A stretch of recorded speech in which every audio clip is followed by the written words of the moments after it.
वक्रतुंड महाकाय सूर्यकोटि समप्रभ निर्विघ्नं कुरु मे देव सर्वकार्येषु सर्वदा। भाद्रपद माह शुरू हो चुका है। भाद्रपद माह में श्री कृष्ण और श्री गणेश जी की पूजा का विशेष महत्व है। भाद्रपद माह के कृष्ण पक्ष की चतुर्थी को बहुला चतुर्थी, बौल चौथ और संकष्टी चतुर्थी के नाम से जाना जाता है। निवेदन है कि आप कथाओं को अंत तक सुनिए। अगर आप अंत तक सुनते हैं तो जरूर आपको आपके जीवन पे इनका सकारात्मक प्रभाव पड़ेगा और आपको गणपति और समस्त शिव परिवार की विशेष कृपा प्राप्त होगी। कृपया करके कथाओं को अंत तक सुनिए। जैसा कि आपने सुना होगा, बहुत सारे कथावाचक भी बोलते हैं कि कथाओं को अंत तक जरूर सुनना चाहिए, किसी भी चीज को बीच में अधूरा नहीं छोड़ना चाहिए। तो आपसे निवेदन है कि आप कथा को अंत तक जरूर सुनिए। संकष्टी चतुर्थी व्रत करने से घर परिवार में आ रही विपदा दूर होती है, कई दिनों से रुके मांगलिक कार्य संपन्न होते हैं तथा भगवान श्री गणेश असीम सुखों की प्राप्ति कराते हैं। माह की किसी भी चतुर्थी के दिन भगवान श्री गणेश की पूजा के दौरान संकष्टी गणेश चतुर्थी व्रत की कथा पढ़ना अथवा सुनना जरूरी होता है। आइए मैं आपको 4 कथा सुनाती हूँ। इनमें से अगर आप एक भी कथा संकष्टी चतुर्थी व्रत के दिन सुनते हैं, सुनाते हैं तो यह बड़ा ही लाभकारी होगा। पहली कथा पौराणिक एवं प्रचलित श्री गणेश कथा के अनुसार एक बार देवता कई विपदाओं में घिरे थे। तब वह मदद मांगने भगवान शिव के पास आए। उस समय शिव के साथ कार्तिकेय तथा गणेश जी दोनों बैठे थे। देवताओं की बात सुनकर शिव जी ने कार्तिकेय व गणेश जी से पूछा कि तुम में से कौन देवताओं के कष्टों का निवारण कर सकता है। तब कार्तिकेय व गणेश जी दोनों ने ही स्वयं को इस कार्य के लिए सक्षम बताया।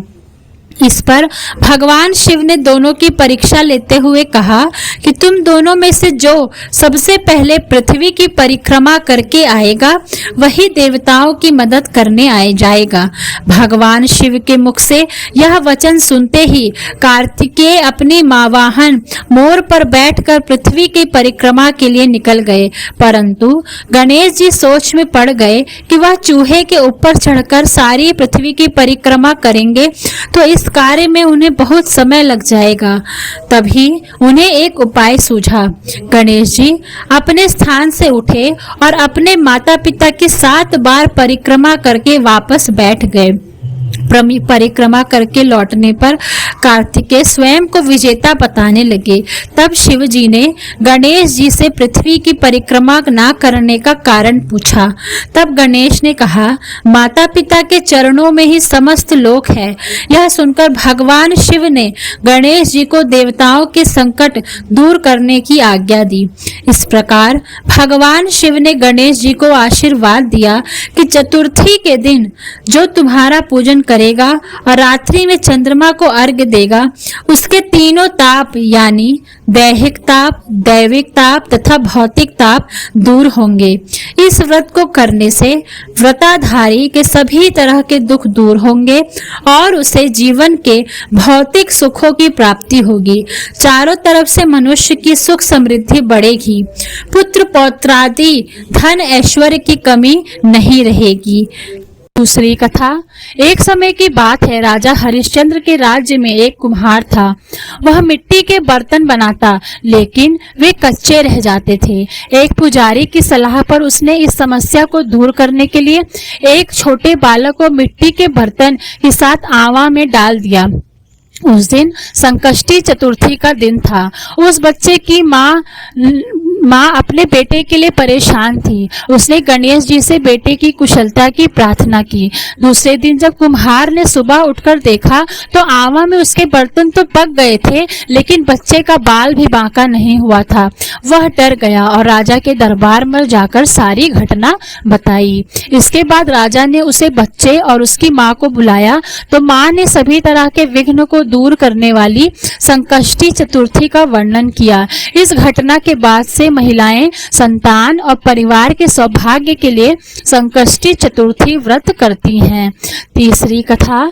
एक समय की बात है, विष्णु भगवान का विवाह लक्ष्मी जी के साथ निश्चित हो गया।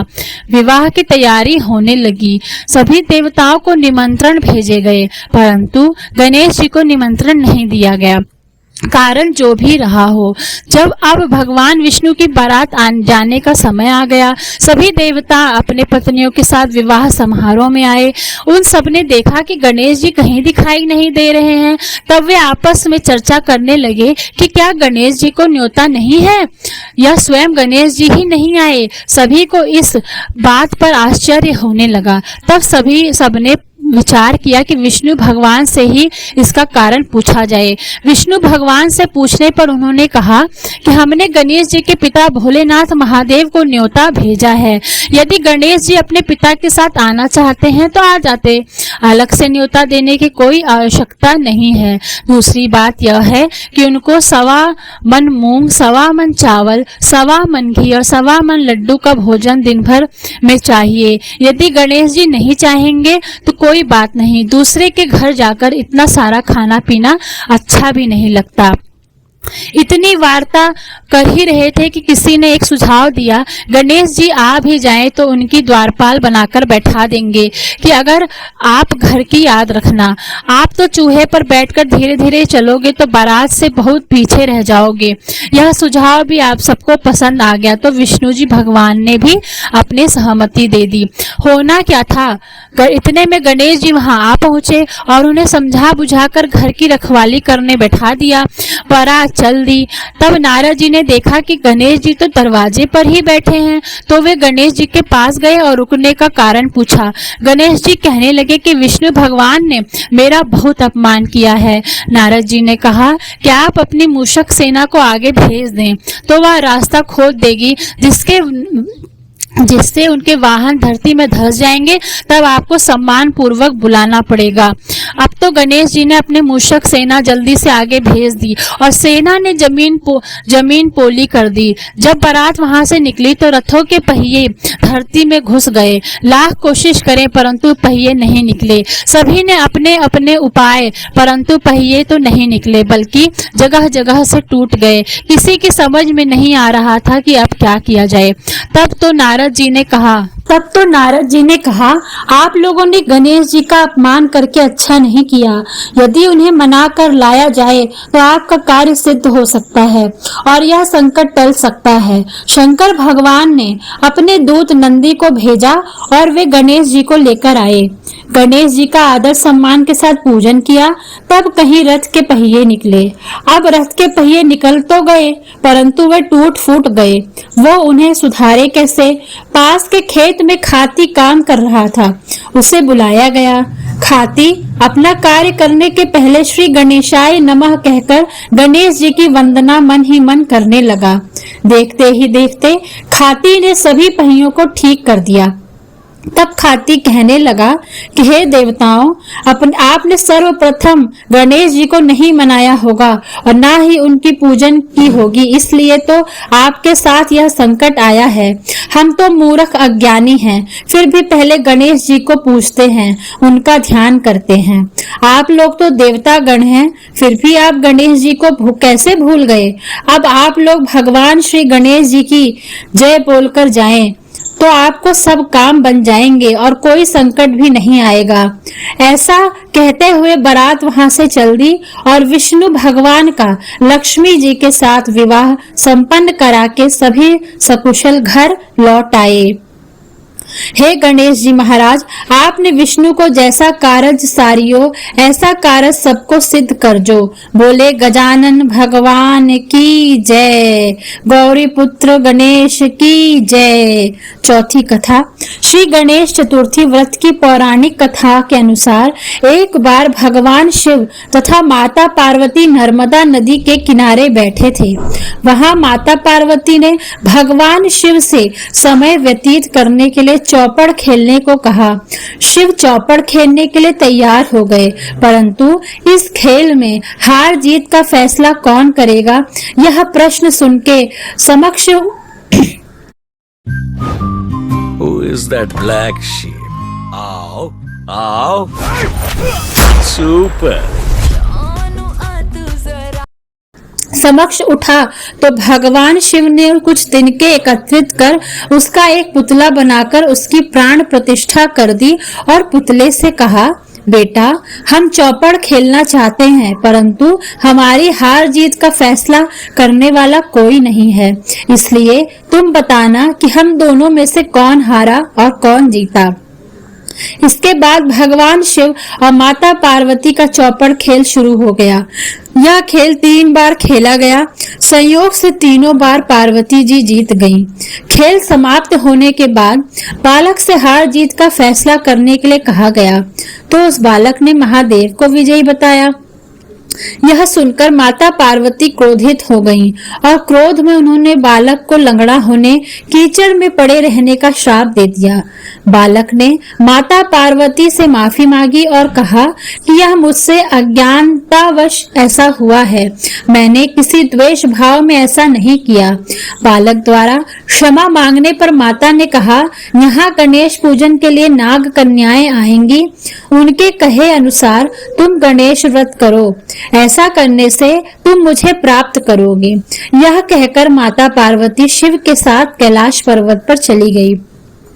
1 वर्ष के बाद उस स्थान पर नाग कन्याएं आईं। तब नाग कन्याओं से श्री गणेश के व्रत की विधि मालूम करने पर उस बालक ने 21 दिन लगातार गणेश जी का व्रत किया। उसकी श्रद्धा से गणेश जी प्रसन्न हुए। उन्होंने बालक को मनोवांछित फल मांगने के लिए कहा। उस पर उस बालक ने कहा, हे विनायक, मुझ में इतनी शक्ति दीजिए कि मैं अपने पैरों से चलकर अपने माता पिता के साथ कैलाश पर्वत पर पहुंच सकूं और यह देख प्रसन्न हूं। तब बालक को वरदान देकर श्री गणेश अंतर्ध्यान हो गए। इसके बाद वह बालक कैलाश पर्वत पर पहुंच गया और कैलाश पर्वत पर पहुंचने की अपनी कथा उसने भगवान शिव को सुनाई। चौपड़ वाले दिन से माता पार्वती शिव जी से विमुख हो गई थी। अतः देवी के रुष्ट होने पर भगवान शिव ने भी बालक को बताए अनुसार 21 दिनों तक श्री गणेश का व्रत किया। इस व्रत के प्रभाव से माता पार्वती के मन से भगवान शिव के लिए जो नाराजगी थी वह समाप्त हो गई। तब यह व्रत विधि विधान से भगवान शंकर ने माता पार्वती को बताई। यह सुनकर माता पार्वती के मन में भी अपने पुत्र कार्तिकेय से मिलने की इच्छा जागृत हुई। तब माता पार्वती ने भी 21 दिन का गणेश का व्रत किया तथा दुर्वा, फूल और लड्डुओं से गणेश जी का पूजन अर्चन किया। व्रत के 21वें दिन कार्तिकेय स्वयं माता पार्वती से मिलने आ गए। उस दिन से श्री गणेश चतुर्थी का यह व्रत समस्त मनोकामनाओं की पूर्ति करने वाला व्रत माना जाता है। इस व्रत को करने से मनुष्य के सारे कष्ट दूर होकर मनुष्य को समस्त सुख सुविधाएं प्राप्त होती हैं। ओम गम गणपते नमः। गौरी पुत्र गणेश भगवान की जय। महादेव भोलेनाथ की जय। माता पार्वती की जय। जय गणेश जय गणेश जय गणेश देवा। माता जाकी पार्वती पिता महादेवा। माता जाकी पार्वती पिता महादेवा। एक दंत दयावंत चार भुजाधारी। एक दंत दयावंत चार भुजाधारी। माथे सिंदूर सो हिमूसे की सवारी। माथे सिंदूर सोहे मूसे की सवारी। जय गणेश जय गणेश जय गणेश देवा। माता जाकी पार्वती पिता महादेवा। पान चढ़े फूल चढ़े और चढ़े मेवा। पान चढ़े फूल चढ़े और चढ़े मेवा। लड्डूवन का भोग लगे संत करे सेवा। लड्डूवन का भोग लगे संत करे सेवा। जय गणेश जय गणेश जय गणेश देवा। माता जाकी पार्वती पिता महादेवा। अंधन को आँख दे कोढ़िन को काया, अंधन को आँख दे कोढ़िन को काया, बाझन को पुत्र देत निर्धन को माया, बाझन को पुत्र देत निर्धन को माया। जय गणेश जय गणेश जय गणेश देवा, माता जाकी पार्वती पिता महादेवा। सूर श्याम शरण आए सफल कीजे सेवा, सूर श्याम शरण आए सफल कीजे सेवा, माता जाकी पार्वती पिता महादेवा, माता जाकी पार्वती पिता महादेवा। दीनन की लाज राखो शंभु सुत हारी, कामना को पूर्ण करो जाओ बलिहारी। जय गणेश जय गणेश जय गणेश देवा, माता जाकी पार्वती पिता महादेवा। जय गणेश जय गणेश जय गणेश देवा, माता जाकी पार्वती पिता महादेवा।